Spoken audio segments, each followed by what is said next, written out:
You're the perfect guy to ask so many questions with your Hall of Fame resume and your QB Confidential YouTube page. But this one, I think, is particular. You're the perfect person to ask about this because it involves passing concepts and a Bible verse. Like you're an expert on all of these, okay?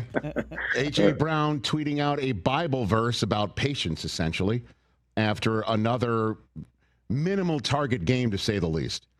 What are you seeing about this Eagles passing game that is a problem, and what do you think A.J. Brown should do other than just staying patient? Kurt, what do you think? Yeah, I mean, this is a tough one because we understand the formula that Philly has, and that's to run the football, and then when a team wants to take away the run, give you one-on-one on the outside, and A.J. Brown's as good as anybody in the league when he gets one-on-one situations to just go and play pitch and catch out there. And so that's what they do. And so we saw it a couple weeks ago, against the Rams. They struggled in the first half, but when they were forced to throw it, they could feed A.J. Brown on the outside, and he has a big game. And so that to me is a formula that's worked really, really well for them. In that formula, though, when teams aren't doing that and they're not extending an extra guy and they're not leaving A.J. Brown one-on-one, it becomes a lot harder for them to get him the football in those situations. And so, I think the remedy would be to move him around and do some different things with him and find ways to kind of focus on him early in games. But again, the more you move him around, the less you have him out there in those one-on-one situations when you want him. I think a lot of Cincinnati, when Joe Burrow's playing, it's almost like every time they get Jamar Chase one-on-one on the outside, those two guys just connect. They just throw it to him some way, shape, or form. It's just like nobody's better than him. We will throw it to him every time we get one-on-one. So we want to keep him out there. But then, you get Jake Browning in there and you're like, okay, we can't play the same way, so let's move him around. But then you don't get that guy on the outside when you want to take those shots. And T. Higgins is a good player, but if you watch Monday night, all their shots down the field were T. Higgins, and they weren't Jamar Chase. And so I think that's the fine balance that you have to play, is that we know where we want him and we know where he's best, but we would love to use him more. So how do we balance this out with moving him around, making him the focal point of a passing game, throwing it a little more early to get him some touches, instead of just going, hey, we're going to leave you out there, and if the defense dictates it, we'll throw it to you. But if they don't, we're not going to throw it to you, and you're going to just have to deal with it. And so that to me is the wrestling match, I think, with a lot of teams, but with the Eagles right now. And again, they're 4-0. So the formula continues to work, even though it doesn't look pretty.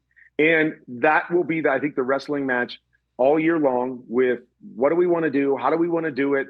AJ's really happy one week, and then he's not happy, and he's sending scriptures the next week. And so I just feel like that's going to be what they do, just because that's been the formula that's worked for him. So it's the first 15 scriptured?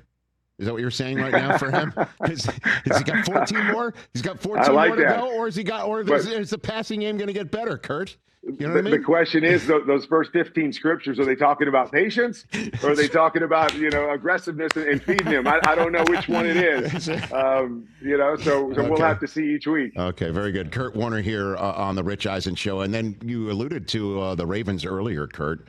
Looks like we're going to see Cooper Rush for at least the next 2 weeks. They've got to bye 3 weeks from now.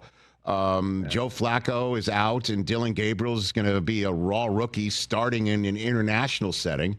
Joe Burrow's out until at least December.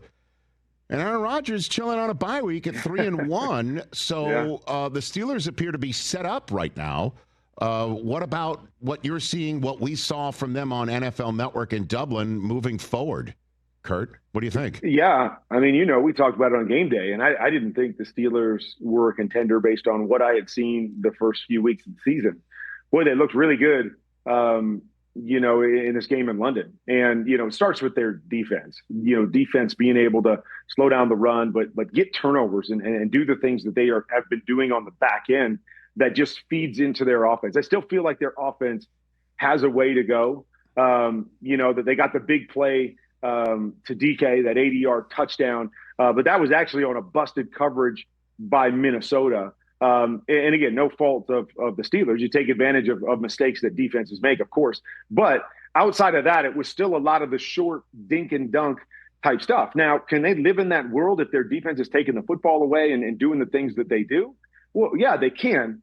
But I still believe that this offense is going to have to take a big jump in either being able to run the football better or developing more of a passing game to really be a threat in the AFC. But right now, I don't want to say by default because they've earned their wins, but they're sitting in a great spot right now, looking down at teams that are having quarterback issues. And then, of course, the Ravens, who are reeling a little bit and haven't kind of found their footing and figured it out. And as you said, possibly without their quarterback for a couple of weeks. So they've got to be feeling pretty good right now. But if I was the Steelers, I wouldn't be sitting back and saying, oh, okay, after the London game, we've got this figured out. They've still got room to grow on offense for sure. Hey, you made it all the way to the end. Thanks for that. Check us out every single day streaming live on Disney Plus and the ESPN app 12 to 3 Eastern.